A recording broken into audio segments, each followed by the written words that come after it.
معانا النهارده معلومة عن مدربي نادي بيراميدز. وهم ستيفان ليجر، بدأ في 1 يوليو 2012، انتهى 30 يونيو 2013.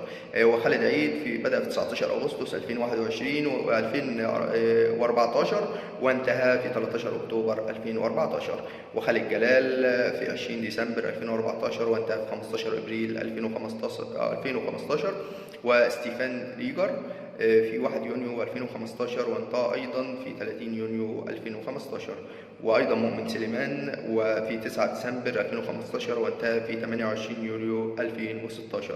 وأيمن المزين في 4 أغسطس 2016 وانتهى في 4 مايو 2017. وأيضا علي ماهر في 4 مايو 2017 وانتهى 28 يونيو 2018.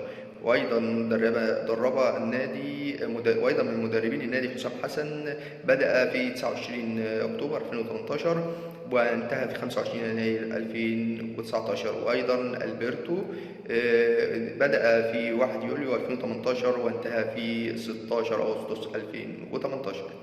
وأيضا سامي الشيشتيني بدأ في 1 يونيو 2018 وانتهى في 28 يونيو 2018.